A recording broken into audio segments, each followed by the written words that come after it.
Hello বন্ধুরা, good morning. কেমন আছো তোমরা সবাই? আশা করি তোমরা সবাই খুব ভালো আছো। আমিও খুব ভালো আছি। আমার পরিবারে তোমাদের সবাইকে অনেক স্বাগত। সকাল সকাল ঘুম থেকে উঠে পুজো করা হয়ে গেছে, কারণ আজকে একটু যাব বনগাঁর 7 ভাই কালী মন্দিরে পুজো দিতে। এইটা কিন্তু আমার অনেক দিন আগেকার ভিডিও। তো আগেকার ভিডিওগুলো আমার এডিট করা হয়নি বলে আমি এতদিন ছাড়তে পারিনি, একটু কিছু কারণের জন্য। তো এদিকে দেখো, ঘুম থেকে উঠে সকালবেলা এখন সব রান্না বান্না বসিয়ে দিয়েছি। তোমার দাদাভাই এখানে মুখ টুক ধুচ্ছে, আর এদিকে আমার রান্না হচ্ছে। রান্না হয়ে গেলে আজকে রান্না বান্না করে রেখে বেরাবো, কারণ বাবা কাকা ওনারা দুপুরে খাওয়া দাওয়া করবে। তো আমরা পুজো দিয়ে এসে একবারে ভাত টাত আর খাবো না, একবারে রাতে যা খাবার খাবো, বাইরে কিছু খেয়ে নেবো কচুরি টচুরি। তো এদিকে অনেক কিছু রান্না হচ্ছে, শাক হচ্ছে, ফুলকপি আলু ঠালু দিয়ে একটু মাছের ঝোল করব। আর এটা যেহেতু শীতের সময়, তো এই জন্য অনেক দিন আগেকার ভিডিও না, আমি এতদিন ভিডিও এডিট করতে পারিনি। এদিকে বিটের তরকারি করেছি, কারণ বাবা কাকা বিটের তরকারি খুব ভালো খান। আর চন্দন ইলিশ মাছ হয় ছোটো ছোটো, ওইটা ঝোল করব বেগুন আলু ঠালু ফুলকপি দিয়ে। মোটামুটি রান্নাবান্না হয়ে গেছে, ভাতটাও হয়ে গেছে, মশলা ফসলা করে রেখেছি সব। আর এই রান্নাবান্না করে রেডি হয়ে তারপর বেরিয়ে পড়ো। পুজো দেওয়া হয়ে গেছে, ঘরে কাজ না করে গেলে না অসুবিধা হয়, নাহলে দোকান আছে তো আমাদের, বাবা কাকার খাওয়ার অসুবিধা হয়ে যাবে। তো এখন রেডি হয়ে নেবো, রান্নাবান্না হয়ে গেলে তারপর তোমাদের সাথে পরে কথা হবে। তো বন্ধুরা, এখন আমরা অনেকটাই জার্নিং করে অনেকটা চলে এসেছি আর কি। এখন এই বনগাঁ লোকালে উঠেছি ট্রেনে করে, মোটামুটি ফাঁকাই ছিল সকালের দিকে তো। আর বাইরে না মেঘলা ওয়েদার, শীতের সময় তো দেখো আমরা শীতে সব কাবু হয়ে গায়ে চাদর টাদর দিয়ে দিয়েছি। আর বাইরে দেখেছো পুরো মেঘলা ওয়েদার। গ্রাম্য পরিবেশ কি ভালো লাগে না দেখতে? কার কার ভালো লাগে অবশ্যই কমেন্ট করে জানিও। আর মেঘলা ওয়েদার দেখো কি ভালো লাগছে, চারিদিকে গাছপালা। আমার তো গ্রাম্য পরিবেশ খুবই ভালো লাগে। তো এখন প্রায় চলে এসেছি, এখন নেমে যাব, নেমে তারপর টোটো ধরবো। তো টোটো থেকে নেমে এখন হাঁটছি, দেখতেই পাচ্ছ বনগাঁয় 7 ভাই কালী মন্দিরে এখন পুজো, মানে পুজোর সময় তো। কোন সময়টা বলো তো, এটা ঠিক নভেম্বর নভেম্বর ডিসেম্বর হবে হয়তো ওই সময়টা পুজো হয় না 7 ভাই কালী মন্দিরে। তো ওখানে দেখো যে কত ভিড়, প্রচুর ভিড় হয়, আর প্রচুর লাইনও পড়ে। দেখো তখন শীতের সময় বলে তোমার দাদাভাইও জ্যাকেট পরেছে। দেখেছো কত কেউ পুজো দিয়ে চলেও আসছে, আবার অনেকে যাচ্ছে। আমরা এখান থেকে একটু ডালা কিনে নিয়েছি, মূলো দিয়ে পুজো দেবো।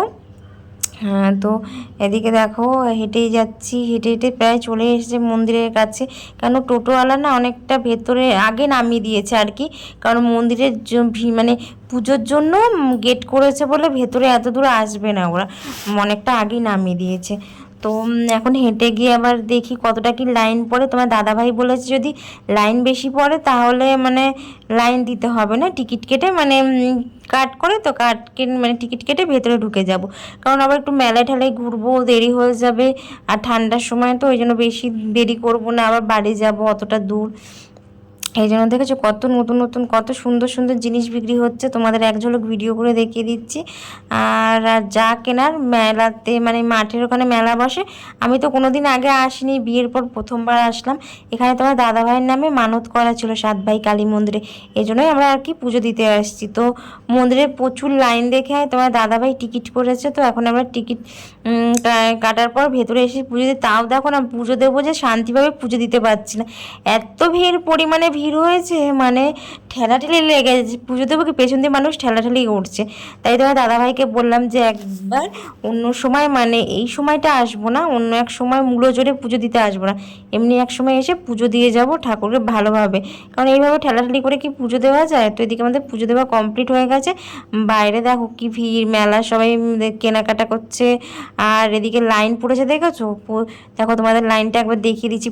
মেলার ভেতর দিক দিয়ে মাঠের ওই সাইড দিয়ে লাইন পড়েছে। তো এই আমার টিকিট কেটে দেখে ঢুকেছি বলে আর কি তাড়াতাড়ি হয়ে গেল। যারা টিকিট করছে, আর আমাদের অনেকটা দূর, তো যাদের কাছাকাছি বাড়ি আছে তারা লাইন দিয়ে পুজো দিলেও কোনো অসুবিধা হয় না। আমরা আবার একটু ঘুরবো, এই জন্য বাড়ি যেতে লেট হয়ে যাবে, তো মেঘলা মেঘলা ওয়েদার ছিল, এই জন্য দাদাভাই টিকিট কেটে নিয়েছে। লাইনটা দেখো কতটা দূর লাইন, দেখেছো?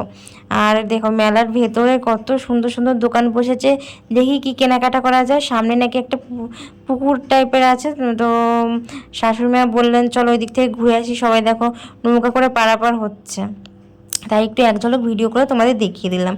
এরপর একটু ঘুরে টুরে নিয়ে কিছু কেনাকাটা করব, কিছু খাওয়া দাওয়া করে ভেবেছিলাম যে এই মন্দিরে এখানে ভোগ খাওয়ায়, তো ভোগের ওখানেও বিশাল লাইন পড়েছে, এই জন্য আর ভোগ খাইনি, আমরা কচুরি কিনে খেয়ে নিয়েছি।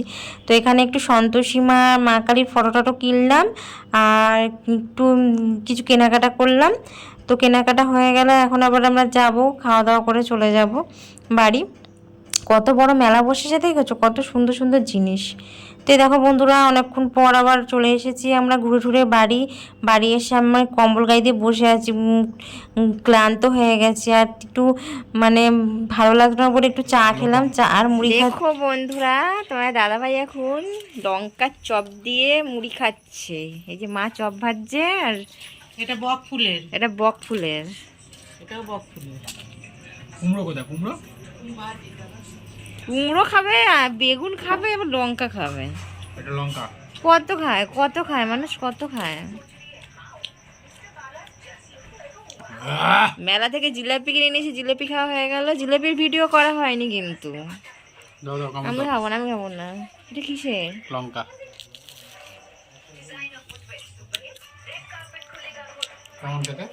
লঙ্কাটা সেই ঝাল। খাবো না, আমি খাবো না। ফুলের খাবো, ফুলের।